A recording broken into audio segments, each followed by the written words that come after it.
Actually, this conference looks a little bit like a CMAM Dublin meeting or CTC Dublin meeting 10 years later with quite a few survivors. I could see that in the room. But when I look back to 10 years ago, there were many things which are already in place. RUTF was known. People already, quite a few people believed the solution was admission on MUAC. Community mobilization was there, and Steve was already advocating for that. And since then, there was some fine tuning on the technical side and so on.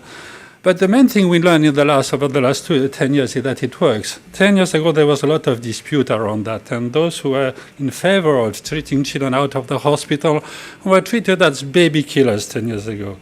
We learned it worked. And I think I want to present you these slides, which come from what I consider the most important paper published over the last 10 years. I don't say that because Saul is watching me with this tie at the end of the room, but because I think it's true.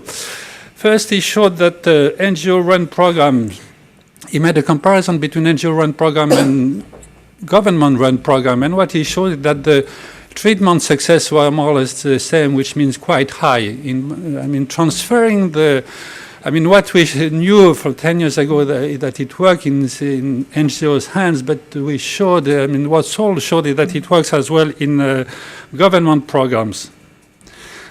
But the difficulty both in NGOs and in government programs is this issue of coverage, and this was raised already by Steve Collins. Especially in government-run program, we find that the coverage is not as high as we would like to, and this definitely limits the efficacy, the effectiveness of these programs. So a cultural shift is needed to address this covering challenge. In the past, 10 years ago, clinical excellence was regarded as the most important quality of a program. Quality of care, clinical excellence is still very important, but fine-tuning of treatment is still needed. But I think clinical excellence without coverage will have limited impact, and we should go for coverage. So we need for a public health approach, and we need strengthening health system because we have to go away from the NGO-run model and more have the government-run programs to be the implementers. So the priority action to be to focus on factors affecting coverage, and Steve already mentioned some of that. A very important point is early and effective case detection of the community, and this should be done by MUAC. There is no other ways, and MUAC should be done frequently. Actually, I like to quote a paper that I published 25 years ago showing that the efficacy, the effectiveness of MUAC to predict, to assess the risk of death is much better for short term. Ideally, it should be done every month, which raised the question that maybe we should move away from the current model and develop a system whereby the mother themselves would use MUAC to detect a problem with their children. Avoid RUTF stocks out. This is something which is very important, and maintain quality of care. But on the other hand, if you have early detection, you will have less complicated cases, and they will be easy to treat. And this has been shown by some people. I'm sure you will see slides in the next few days. So a key message is that CMAM is not RUTF dumping. There is much beyond that. Staff supervisions, functioning health system are needed to achieve high coverage and good quality of care, which means that you need a budget beyond providing supply, and you need political will from the government. I will say a few words about that, because we complain there is a lack of political commitment overall. Only a small proportion of all children with SAM get adequate treatment, and I'm afraid SAM still gets a low profile in the international health agenda.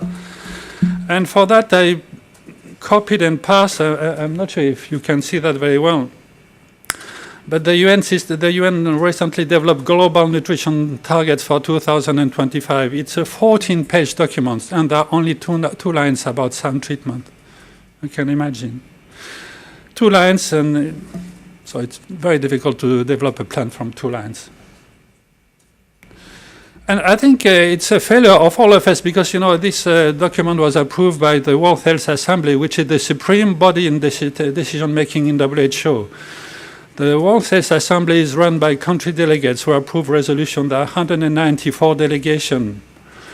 So this resolution could pass without any further mention about some. I'm sure that there was what I would call an advocacy failure, because any of us should be able to go and see your government representative and say, hey, there is something which is missing in your agenda. And not only that, and Steve Brishley mentioned that, not only among the UN, the World Health Assembly, but also in the broad international health community, we failed to have the message through. And you know that these days it's very difficult to attend a meeting about nutrition, international nutrition, without somebody praising the Lancet series. So I will be no exception, but still with a caveat. I think the section on the burden assessment of SAM is a problem, as mentioned by Steve. By the way, on the WHO Assembly, there's a whole section on stenting. Stenting is now the main target. When you hear, you have an international meeting about nutrition, you hear a lot about stenting. And part of the reason that most international health community, they believe that stenting is a more important cause of death than wasting, and it is based on this kind of calculation with mixed, which are based on prevalence, as was pointed by Steve. Prevalence is fine to monitor the burden of chronic disease like diabetes, hypertension, and things like that. It's fine to assess the burden of stenting. It's totally inadequate to describe what happened in wasting. It's like comparing apples and oranges. You will open any epidemiology textbooks, you will find this difference. Acute conditions should be assessed by incidence. And I should say a few words about kwashiorkor. Kwashiorkor is completely ignored by the international health community, completely ignored.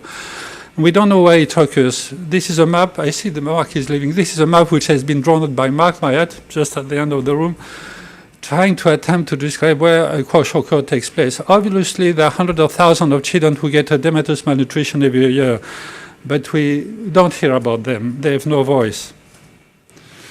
So there is a failure to assess the magnitude of the program and the problem. And part of one of the reasons I believe is that there's a tradition partially imposed by donors to assess the nutritional status of a community by standard weight for height-based survey, which actually are a measure of prevalence.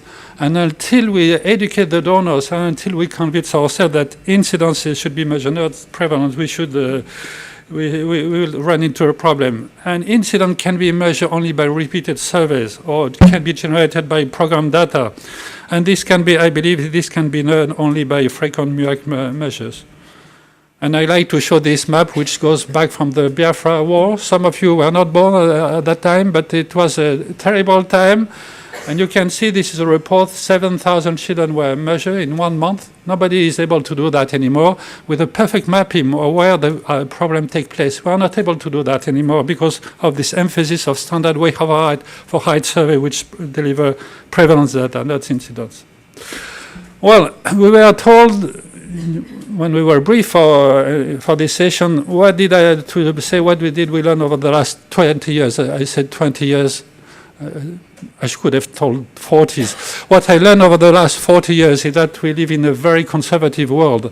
I give a few examples. Our UTF was developed in 1996. It took 5 years before we had the data coming out from NGOs, mainly from Steve Collins and also from Mark Mannery, showing it was 5 more years, total 10 years to show it worked, to have the idea accepted. MUAC is 25 years ago that it was discovered and repeatedly found that it is the best indicator to detect children with a high risk of dying. When I was part of the work involved in this early work, and I was so very happy to have this finding that I went around and told to NGO, hey, there's a simple way to detect children and help them. 20 years later, I'm not sure the message went through. So we'll hear about MUAC as discharge criteria, just data coming out. I wonder how many years it will take. Same burden assessment for incident with incident not prevalence, how many years it will take. Some getting attention from public health community, politician, I don't know. But I mean, it's part of our role, all of us in this room, to make this happen rapidly. Thank you for your attention. Thank you.